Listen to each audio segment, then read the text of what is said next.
Big thrill. Very excited to talk to our next guest. He is the radio analyst for the Los Angeles Rams. Leroy, don't know if you've heard, we got a big game this weekend, Leroy. Rams, Yeah, but Dolphins. tell him why you're a fan of his. Well, I'm a huge Jacksonville Jaguars fan. MJD Okay, was the there we man. go. MJD was the man in the backfield. He was an absolute monster.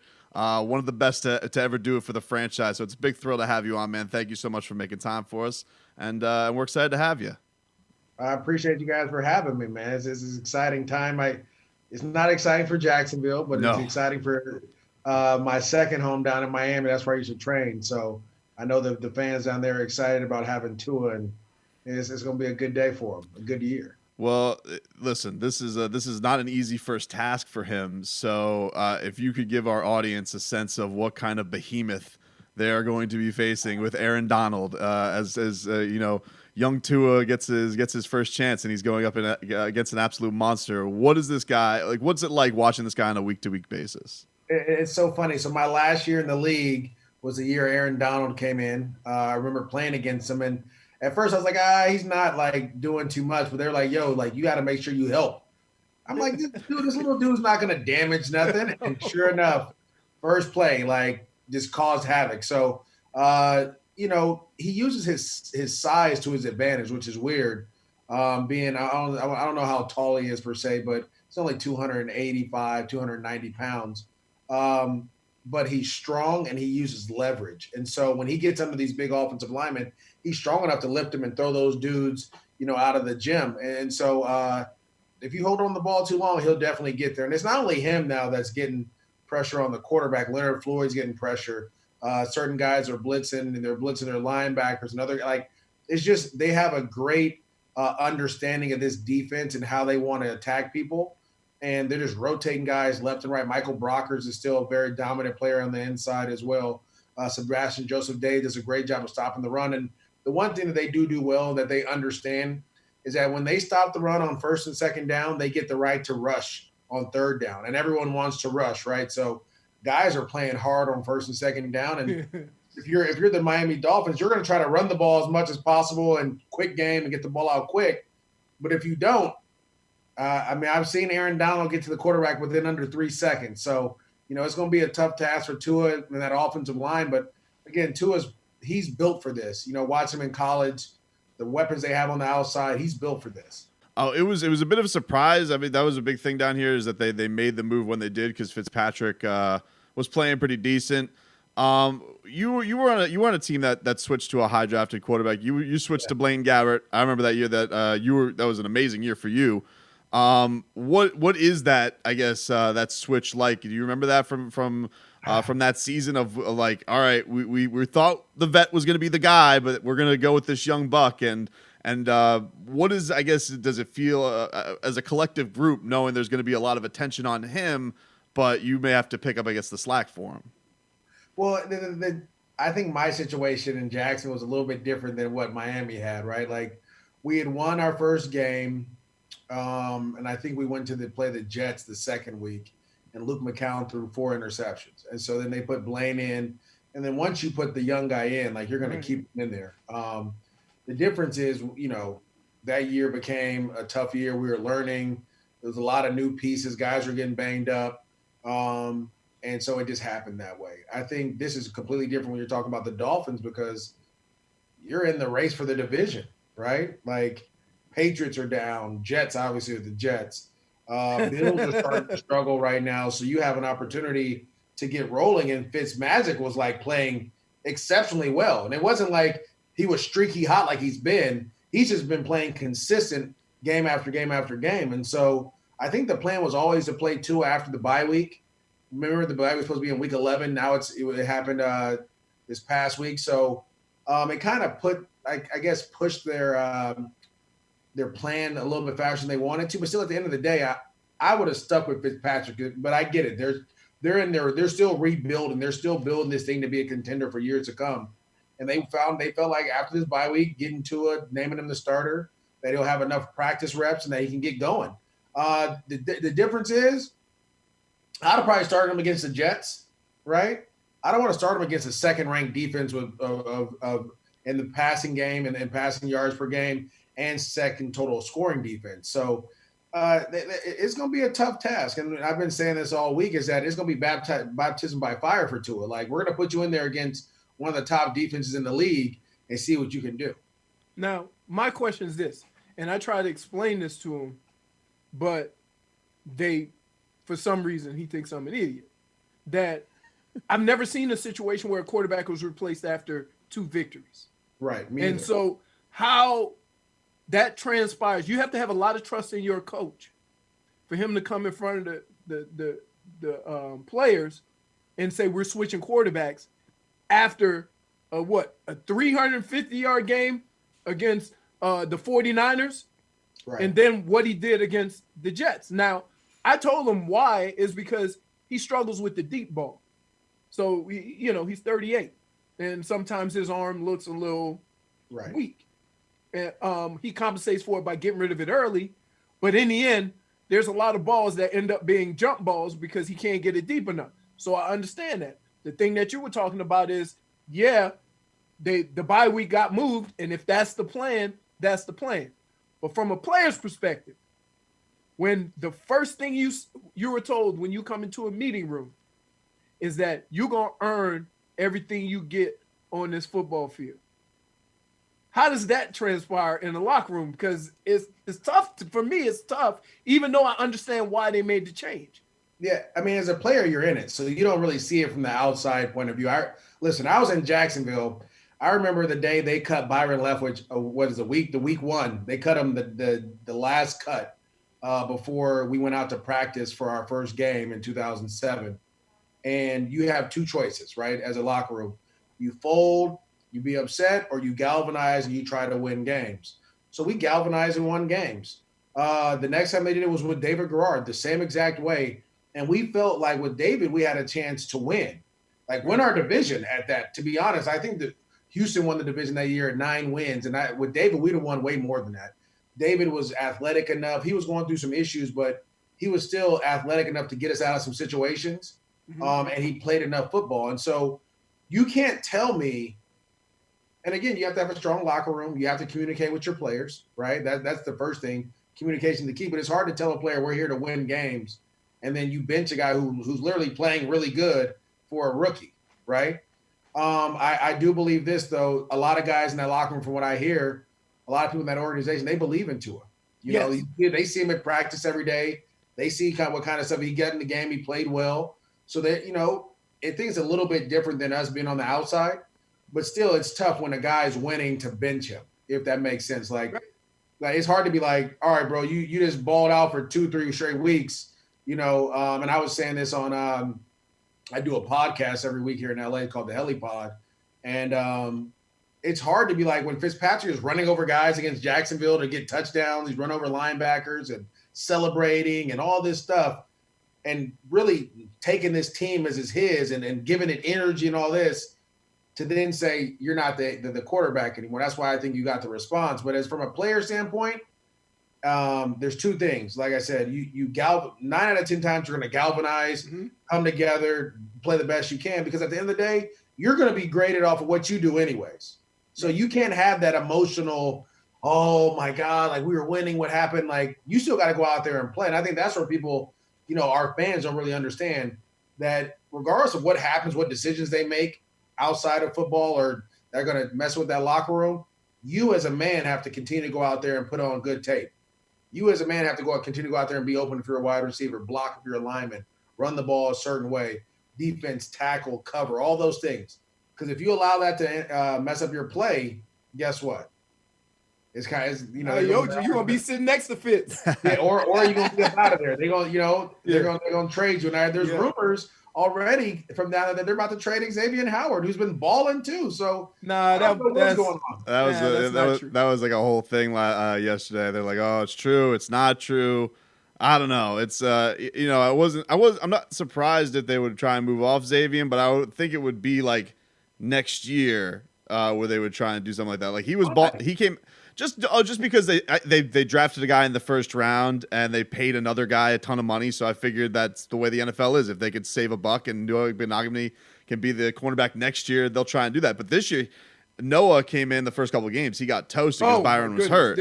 There is no proof that he can take over for Xavier. Yeah, Howard. and Xavier None. comes out right out of the gate off this injury, and he looks just like he did when he signed the contract. Yeah, So he's awesome. I don't know. It was really weird. Yeah, I mean, it's the one thing about the NFL. I sometimes you're smarter than your own good, right? You're too smart for your own good type of thing. Like you have 3 corners that can cover. Lock them boys up. A lot of teams have 1. Right. Some teams lucky enough to have 2. You have 3 guys, 2, and obviously Xavier Howard and Byron Jones, and you draft your young man in the first round. Like especially with a league that likes to throw the ball, I'm gonna lock up with these dudes. And as you saw, you guys were talking about it after they played the Bills and Stephon went to work. I'm for sure not gonna let Howard go after seeing what Stephon Diggs did. Like you can't allow that to happen no more. I think sometimes franchises and people, every franchise, that they overthink and they try to be a step ahead instead of just living in the moment and winning. Yes, as a GM, you have to be ahead of everybody, but right now, if you have a chance to win with 3 corners for the next couple of years, rock that. Right. Draft well. Especially you don't have to pay one of them. You don't have to pay one of them. You're not paying one. And then, when it's time to go, you can trade the other ones. They're still young enough to be traded in a couple of years. Now, I have a question about quarterbacks because this is a unique year in that you got Justin Herbert, who seems to be everything that everybody says he wasn't, right? Like they said he wasn't interested in football. Dude's got a cannon. Right. You got Joe Burrow, who came out of nowhere, but he's balling. And now you got Tua going to play. My question is about Carson Wentz and Jared Goff. Because one's been hurt, and Jared Goff, it seems like people are in and out on him. How do they feel there about Jared Goff?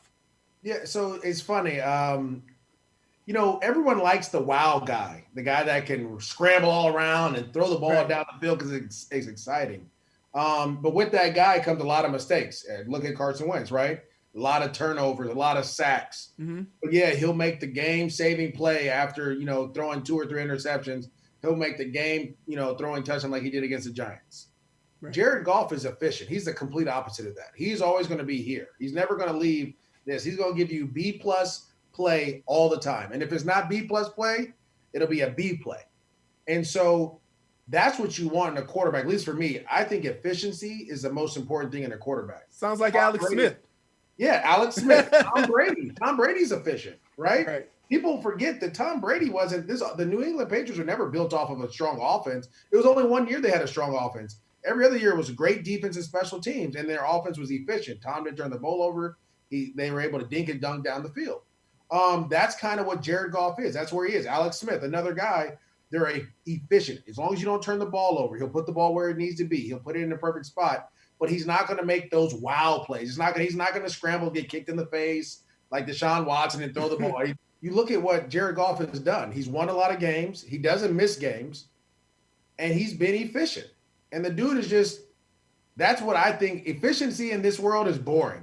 Like, even kill is boring. People like the roller coaster. Yeah. Like the other guys. Well, Hey, you looking at him right there. Well, we had Ryan Tannehill. Yeah. Ryan Tannehill was that. He was B. Ryan Tannehill, he right? Was B the whole time. They love the streakiness of these dudes. But then when it all goes astray, it's like, oh, my God, like, what happened? Like, that's who he's been. They hated Ryan Tannehill because he was exactly all the things that you said. So people take that and translate it as, oh, he can't win the big one. That's not true. It's not, but that's how they feel. And so Jared Goff had a couple big throws in that NFC Championship game against the Saints that brought him back. But other than that, like, he's been even killed. And I tell people that's what you want, because guess what? You will always be 10 wins.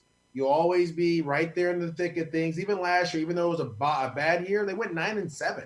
Right. And people in LA were like, "Oh my God, the Rams are done." Like, I played on a team that our best year was 7-9. Like in my career, we had one season where we won double digits.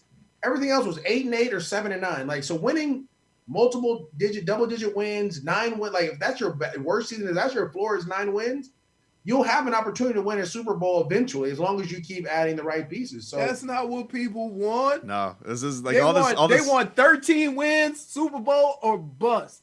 Listen, I promise you, I was in Pittsburgh talking with Kevin Colbert a couple of years ago. It was when they just went 13-3, and people were trying to get him and Mike Tomlin fired because they didn't win in the playoffs. And I'm like, you just won 13 games. But now people respect it because last year, guess what? They won 8 games. Right? So it's like, oh, well, I wish it was 13 and we were in the playoffs. Like, you want consistency. Consistency is the most important thing because when Take this all in. Brendan. Take it in. It is different coming from Maurice Jones-Drew than you. I mean, this guy's a legend to me. I've been screaming the same things, that you want to know what you're getting at certain positions. Yeah, well, you don't want that. There's only 5 quarterbacks that have that. Yeah, that's good. That great is up there. I'm gonna forget all of this.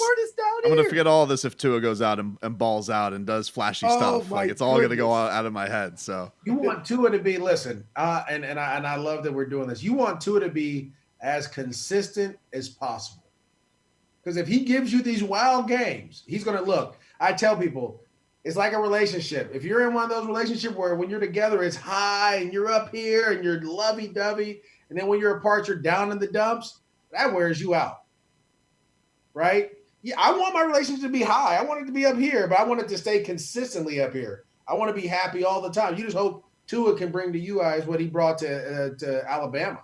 Absolutely. Right? Alabama was looking for a quarterback. Tua comes in and rips that thing up. He threw 2 passes last week. Oh, it was amazing. And they threw a ticker tape parade in the city of Miami. It is unbelievable. That's all. Rick Ross is out there talking. Everybody is on fire right now. Rick Ross. It's oh my goodness! Like they're starving for it. Like everybody. Tannehill had good years, but like they want that heir apparent to Marino. They're still waiting. I would tell you this: it was less about Tannehill, more of Gase, as we can see now. Yeah. Right? I think Tannehill is a very serviceable quarterback. I think what he's doing in Tennessee is because of the system they built around him. But it's too many players that came from Miami during the Adam Gase era that left and balled out somewhere else. You know what I mean? Like that, you can't I wouldn't say put Tannehill on Tannehill. I would say that's more of an offensive scheme coaching thing than anything. You just hope Tua and Chan Gailey can get on the same page and get things going. Before we get you out of here, MJD, is Jalen Ramsey still talking the same amount of trash that he was in Jacksonville? That was a more seasoned. Oh, by far. Still doing it. Not Jalen talks I think he may talk more now because he's in Hollywood. So Jalen is definitely getting after it. But they love it here. Like he plays a certain way they want him to play. The Rams do a great job of letting him be him and letting their players be them. Even though you may be different, it may be something else, they let you be you. And in Jacksonville, it was a little bit different when they were trying to get him to conform. And, it didn't work out. But here in L.A., listen, Jalen's going to cover the number 1 receiver. Jalen's going to play all over the field. And Jalen, when he gets an interception, you're going to hear about it. If you catch a ball on him, you're going to hear about it. If you don't, you're going to hear about it. If he tackles you, you're going to hear about it. That has more to do with the coach, though. Oh, yeah. Because I played with Bill Belichick, and he was kind of he's a little more lenient than people think. Oh, yeah. But then I had Denny Green. And Denny Green was, you want to talk trash? You better back it up. Mm-hmm. So he let you be you. Now, my question is this. As a running back, are we the only position on the field that didn't talk trash? I talk trash all the time. Did you? Oh, man. See, I didn't talk trash because I couldn't initiate contact. Oh, see, I talk trash because, 1, I knew they couldn't cover me out of the backfield. And 2, yeah, you may get a lick or two because it's 11 versus 1 when you get the rock, right? But if we were ever one-on-one, if I ever got one-on-one with anybody when I had the ball, I was going to win that one. I did. You just knew, right? I'll tell you the one time I didn't, it was on a, so I used to love, the reason I talked more trash when I was pass blocking guys because they'd come in with whatever weak move they do and I'd stone them. I'd be like, that's weak. Get on out of here. You know what I'm saying? Like, give me something more. I saw this last week. Oh, the Merriman video. That one. We were playing Ray Lewis, and I saw him coming from the other side, and I knew he was bigger. This wasn't the Ray Lewis that was 235 in the 2000s. This is 270 pounds. This is old Elvis Ray Lewis. Exactly, right? And I caught him, And when I went to hit him, I was weighing like 208 pounds, and I went to hit him, and I thought I stoned him, and I was ready to say something, but as I hit him, I started to feel my body like rise, and then I saw his hands grab me, and I was like, oh no, this is going to end well, and he just took me and he just chucked me into David Garrard, and I was like, bro, you got lucky. I was like, blitz again, I promise you. Hey, I got one even worse for you. You had to deal with LaVon Kirkland? No, he was bigger. No, I didn't have to deal with him. He was a different monster. Hey, dude, I ran a seam route one time because, linebackers, they cover you with linebackers. I ran a seam route, and I wasn't slow. And I was running, and he was next to me smiling at 295. Exactly. And I couldn't get away. I was like, oh, my goodness. The nose tackle is following me. Hey, we used to watch tape on all the old linebackers and stuff when I was in Jacksonville. The game, like they said, the game has changed now. Linebackers are nothing like they used to be. They're more like slim guys big that can run. Yeah, that's all they are, right? And so I'm happy that I was in that last era of tough linebacker play. I know if I could play now, though, like I would dominate these dudes. Like, you're not big enough. You don't have the pop that most of these linebackers used to have back when we played, or like to be honest, I just don't think some of these dudes are tough enough. Like the game has changed so much where as a running back, you don't have to worry about getting hit like we used to. Right. Like all they care about is whether your linebacker could cover a tight end. That's it. That would be right up my alley because them dudes would be getting wore out every time we played. And so it's funny just to bring it back full circle about the Rams. That's what the Rams are doing. Their running backs are running downhill at guys, running through guys. Malcolm Brown on Monday night ran through Roquan Smith for a touchdown.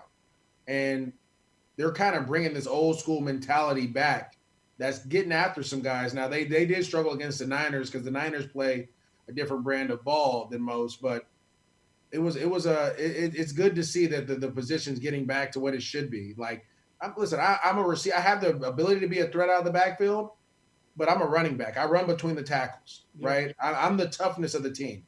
Like, when we run the ball, I'm going to give you a tough 4. Right. And that's going to be our mindset as we go forward. So you see that a little bit with the Rams as they're playing. Hey, did you take the scouting report and size them up? Who? Every week? The linebackers. Linebackers? No. You know what's funny? Because I knew they were everybody we played against. Only one that wasn't bigger than me was Stephen Tulloch for the Tennessee Titans. But he was tiny though. Yeah, he was. That was the only guy that I had trouble with because he could get as low as me, right? So I was like, dang, like I got to find a way. The rest of these dudes, I'd be like, I just want to know how you blitzed. Like I knew how you covered. I used to watch linebackers, see how they covered, blitz, and how they tackled. If I look at a scouting report and saw 235 today, I'm like, come on, 235. You would see guys, and I would know right then and there, like these dudes, they're not ready, right? Like they didn't put in the work. They're not ready for what I put in this offseason. So it was definitely an exciting time when I was playing. Maurice Jones-Drew, thanks so much for the time, man. We really appreciate it. Do you guys call it from LA or do you get to come to Miami? Listen, I wish I can come to Miami. Well, you guys are open. No, different. LA. Yeah, well, we're trying. I mean, it gets too crazy down here. Well, you went wide open first. Yep. And then you had to pull it back. I heard because of the curfew. One of my boys is down there. You guys got curfew now, so there's no curfew here, but you still have to wear a mask and do all that stuff. So, which is not the worst thing in the world. No. Right. Not bad at all. It don't bother me none. Right. I stay in the house anyways 99% of the time. We appreciate the time, man. Thanks so much. Enjoy the games. Thanks for breaking this down with us. No problem, guys. See you later. All righty.